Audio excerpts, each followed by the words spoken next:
Flower and Garden Festival. So there's a photo pass right here at the entrance. This whole center display is done up for the festival. Daisy. Also have Huey, Dewey, and Louie and Donald done in shrubbery.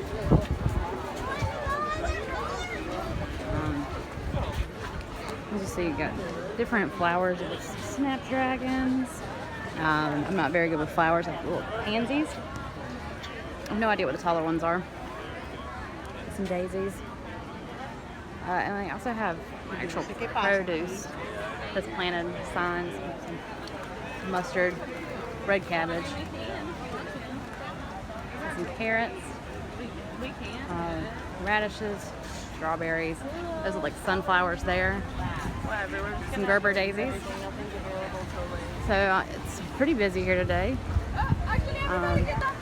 Different topiaries everywhere.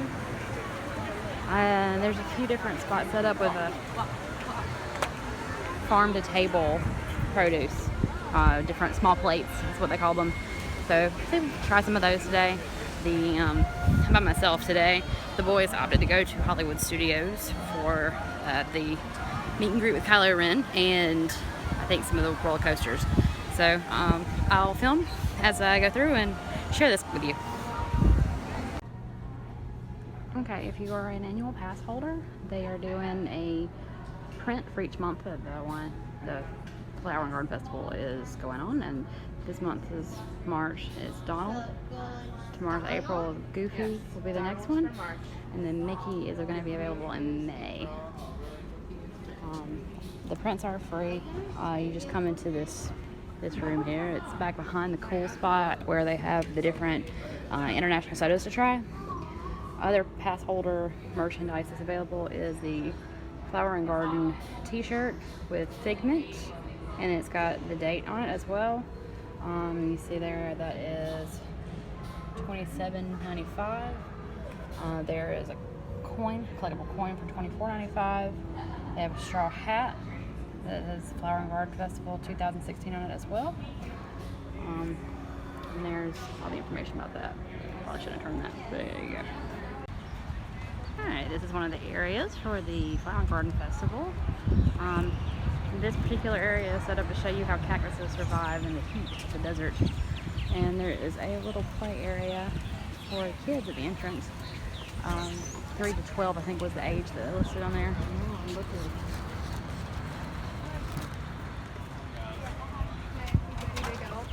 As you may think from the name, this particular area is set up right next to Test Track, which is right there. You can kind of hear it.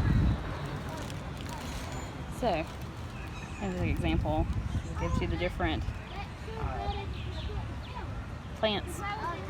The calanchoe, I'm guessing. And maybe this plant here, or maybe there. Oh wait, there it tells you right there. So it has a piece of heat.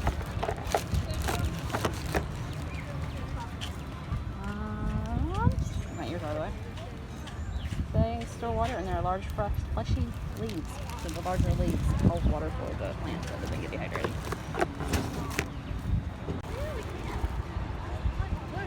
It's really colorful.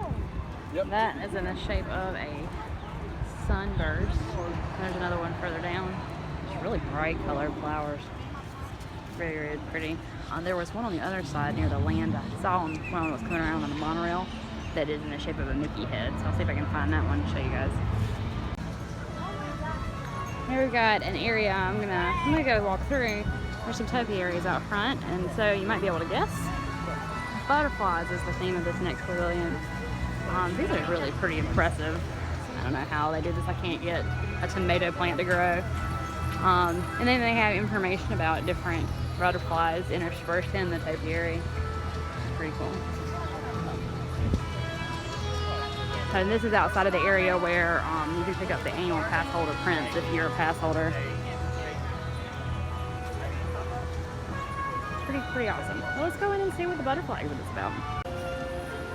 This is inside of the butterfly exhibit for the Flower and Garden Festival, and you can probably see butterflies flying around. And I'm assuming that the plants that they put in here are ones that will attract butterflies. I know that's one of the things that they talk about on Living with a Land Ride is changing the habitat in your backyard, planting butterfly plants. Yeah, you got some carrots growing there. Looks like there may be some mint maybe planted. Yeah, but the only thing I can get to grow is mint.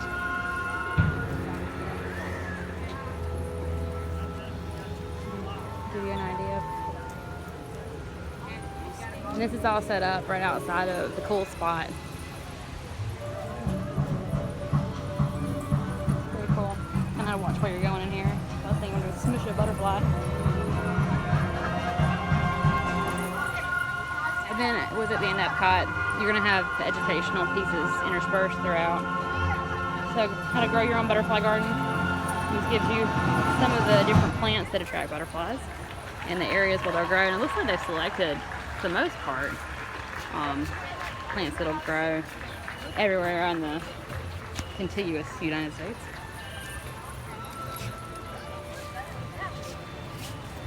Lantana we actually have growing out in our front yard, by the front door. Is it pineapple?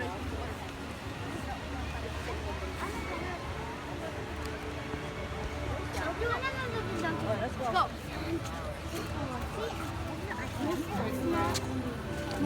Nice fake grass.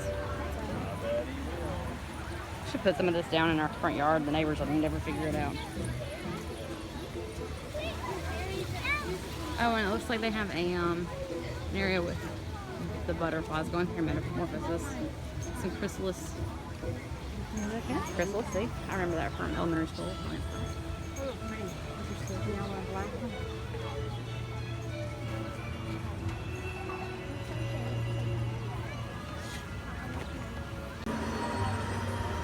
And over here, and yet another flower that I actually recognize is snapdragons. Those are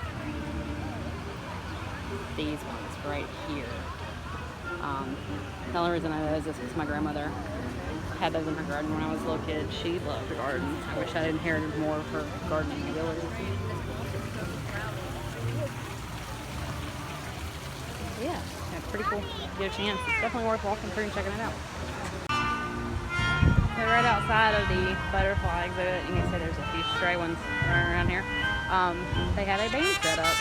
Disney Performing Arts on stage, live, an orchestra style band set up. And there's another topiary. Go take a look at that.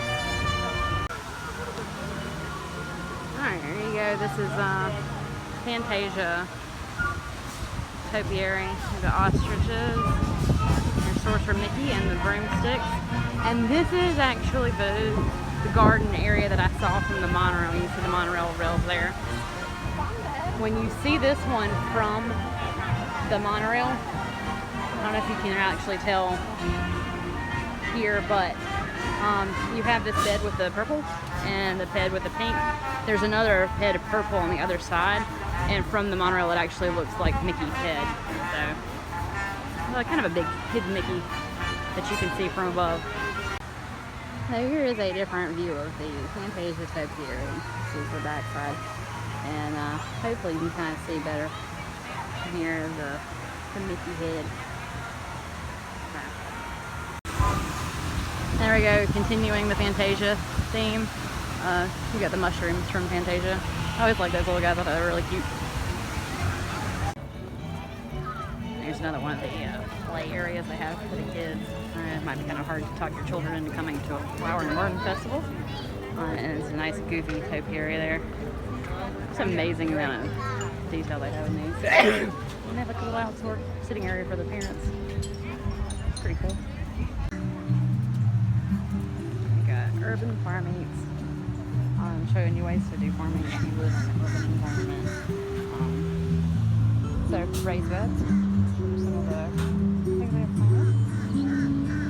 Raised beds are great if you don't have good soil where you live, because you can add in the nutrients and mix in the soil. It works really well, actually.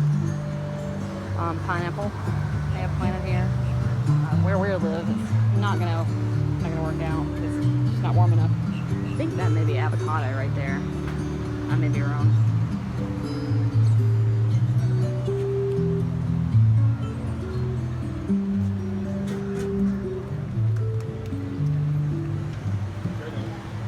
Tell you, mint you can grow just about anywhere, and it's invasive. If you don't already know that, it will grow everywhere. It'll get all over your garden. Some basil, it looks like. Dill, I'm thinking that's dill. I got bell pepper, some tomato. And they have the little helpful hints here. So container gardens. She's some ideas of some things that aren't actually gardening containers that you can use to plant in. It's a way to save money if you're looking into trying to raise some of your own produce at the house. This is pretty cool. They've got a table set up. I guess this would be like an outdoor eating area, and it looks like they even have areas set up in the middle where it's probably recessed with soil in it so you can grow at the table.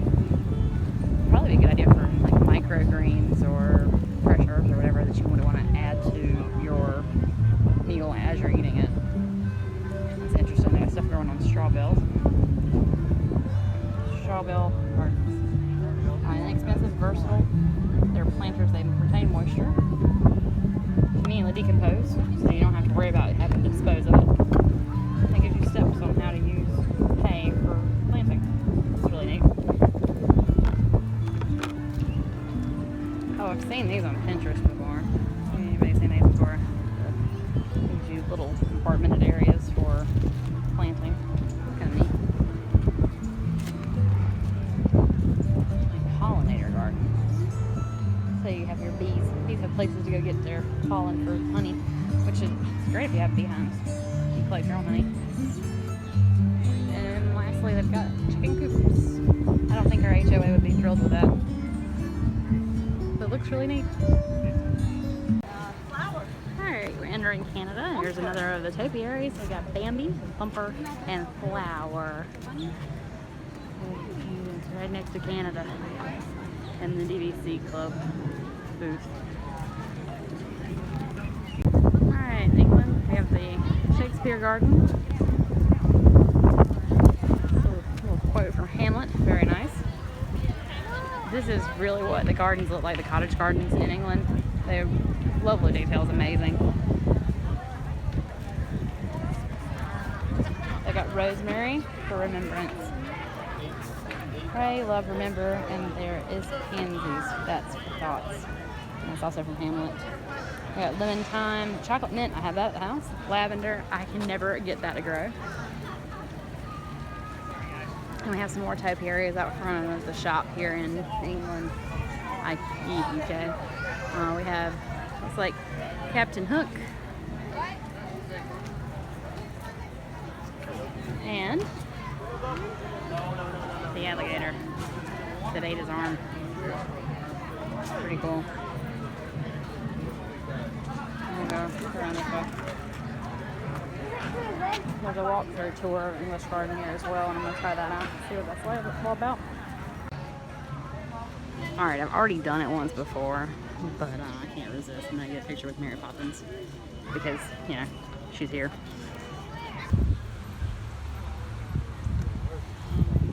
The idea is that it just shows you how you can set up habitats in your backyard for nature. This is one of the things that they talk about in the conservation exhibit at Animal Kingdom, setting up backyard habitats for wildlife so that you're kind of providing them with a home. Here's an example of one of the things.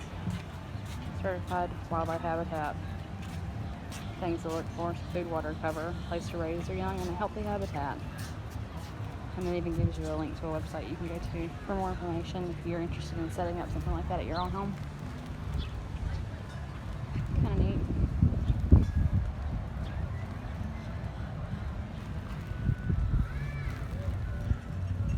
The Urban Wildlife Garden Solutions here.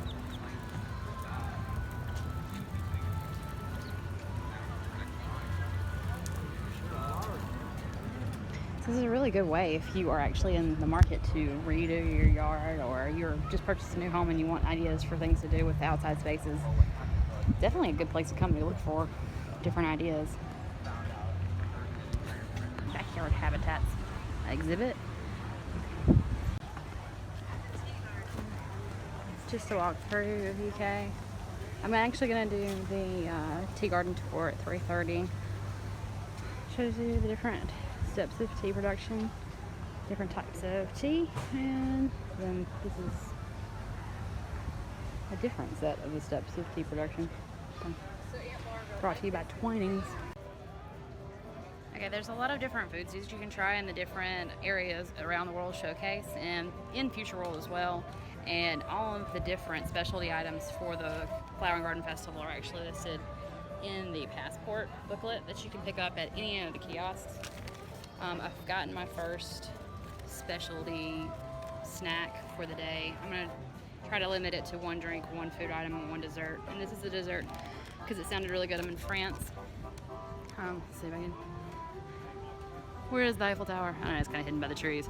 But I'm in France, and for France they have a cart, the Fleur de Lis cart that's set up. Hopefully that's not reading backwards. I think it is, but there you go. I got the specialty macaroon chocolat from Bowie. I don't speak French, so I apologize if I've just slaughtered that pronunciation. But it's a large raspberry macaroon with chocolate fudge and raspberry jam. It was $4.75. It's a pretty good size macaroon. So there it is in all its glory. So let's try it out, see how it is.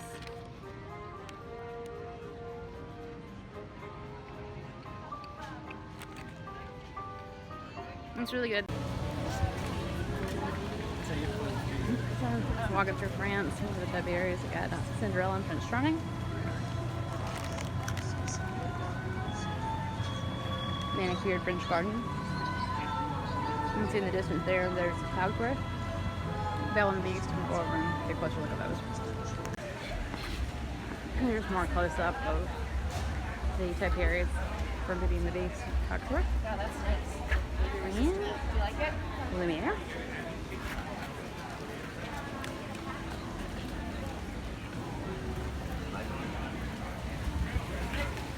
There's the backside of Belle and the Beast.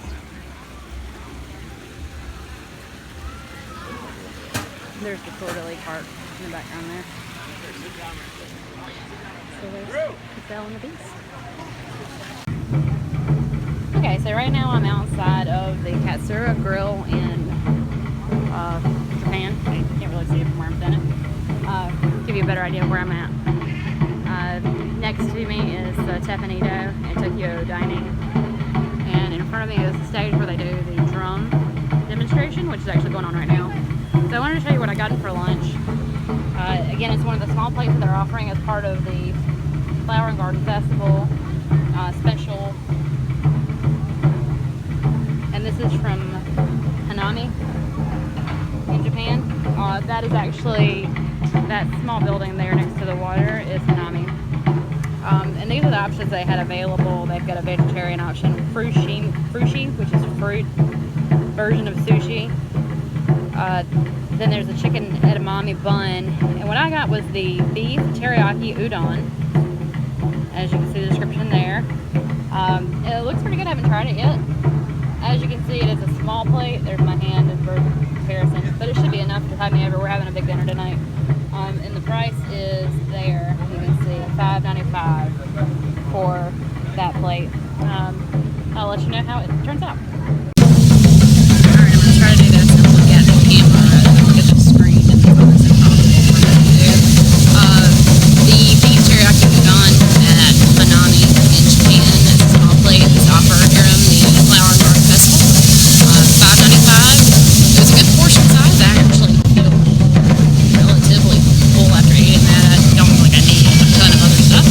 I did have that macaroni earlier, so but it was really good. I actually found a nice little spot outside of the Katsura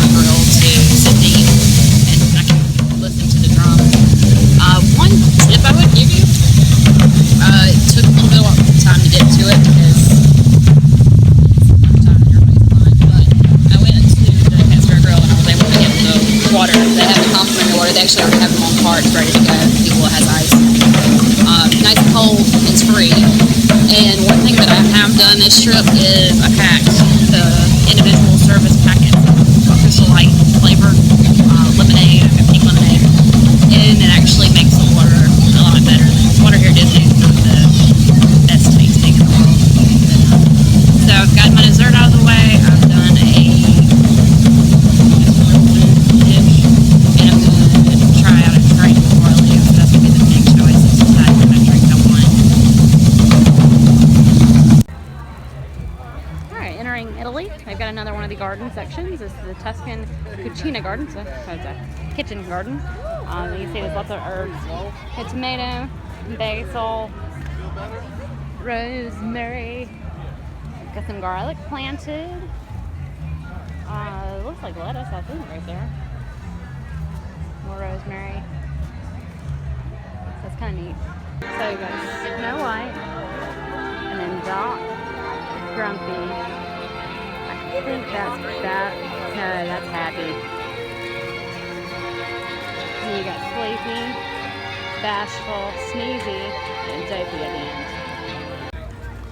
Alright, we are just past Germany, and there is a Lion King aviary. So you've got, I'm guessing that's supposed to be either Simba as a baby with Mufasa and Harabi. Oh, can't remember his mom's name. Or it's Simba and Nala and their baby. And then you got Timon and Pumbaa, which we just saw in the Festival of the Lion King at Animal Kingdom a couple days ago. It was a fantastic show.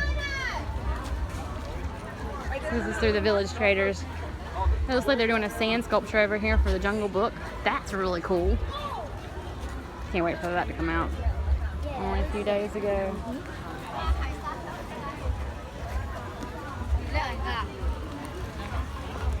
You can definitely tell it's me filming and not Jake's because it's such a lower perspective on life.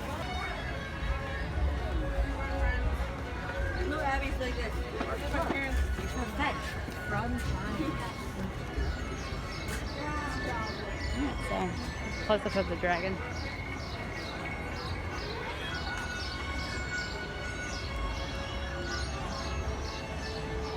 It's really creative the way they do these. So yeah, really neat.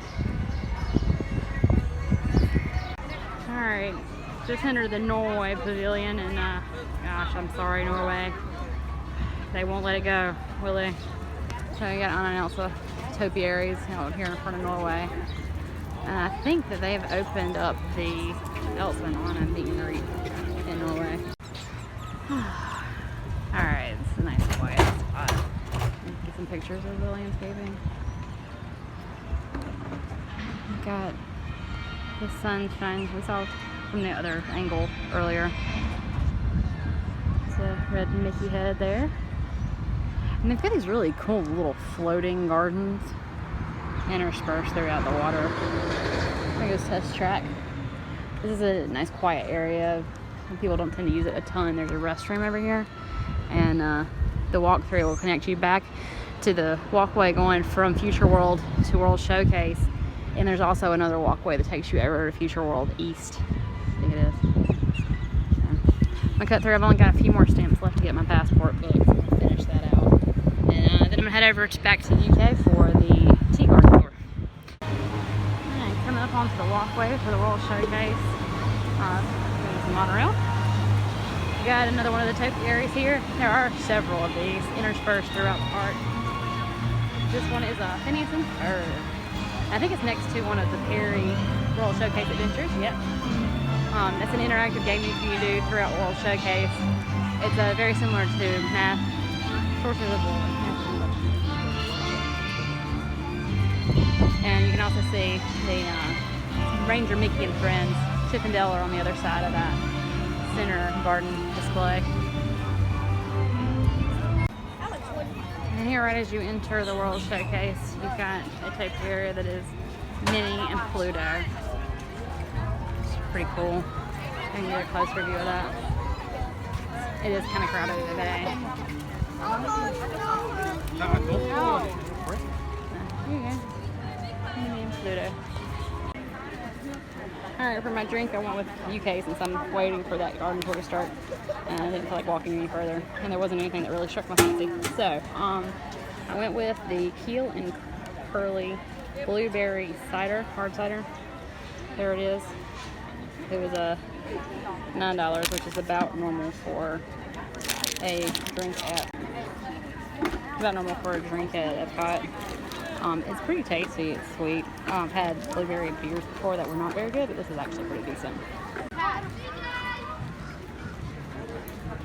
Alright, so more topiaries. You got the alligator. Oh, there's a crocodile from Peter Pan that ate Hook's arm.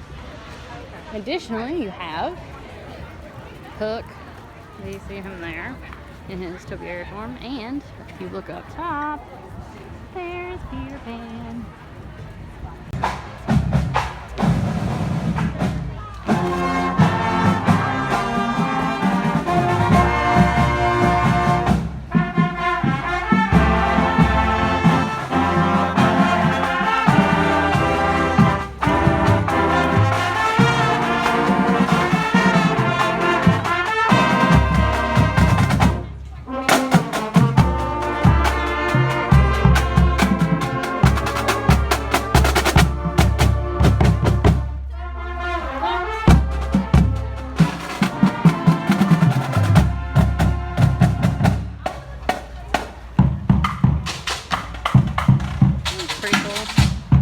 Marching band going through the World Showcase. And if you didn't recognize it, it's Do You Want to Build a Snowman from Frozen.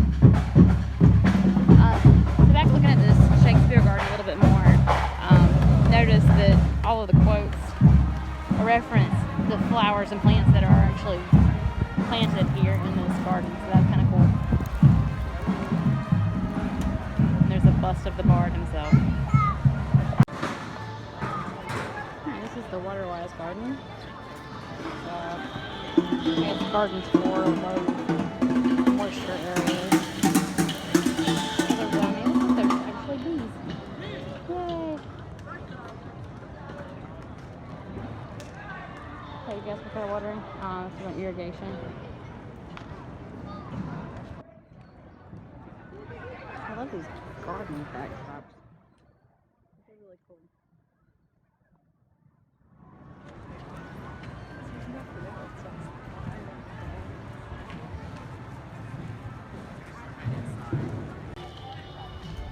Alright, it's my last flower garden purchase.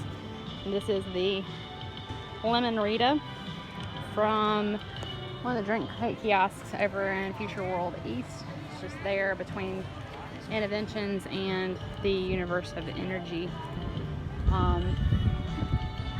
It's pretty good. It's a tequila and a lemon lime frozen thingy.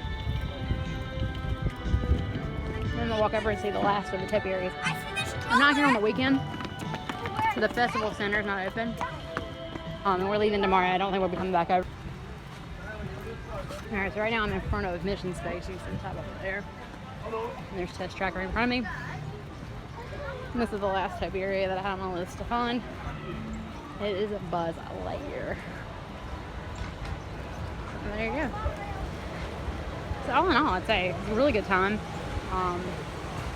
It's fun to walk around, and the passport gave you something to look for while you're walking around, which is cool. One tip that I would say, I've heard somebody mention this before. One, make sure you have on sunscreen because I am so burnt right now. Number two, they actually have these really neat looking gift cards for the Flower and Garden Festival. They're shaped like a flower and they come on a wristlet. One of those, like cashiers at Walmart, the ones that have the keys. One of those stretchy wristband thingies. And you can load them and reload them in the park. But that way, you can kind of gauge your spending a little bit better. I did pretty good. I only got the 2 drinks and I got a dessert and a food offering. So I didn't spend more than about $20-25 on food. But I could see where you could easily rack it up if you're not being careful. So just an idea to consider, especially if you like to drink your different options around the World Showcase. It might save you from spending more money than you want to.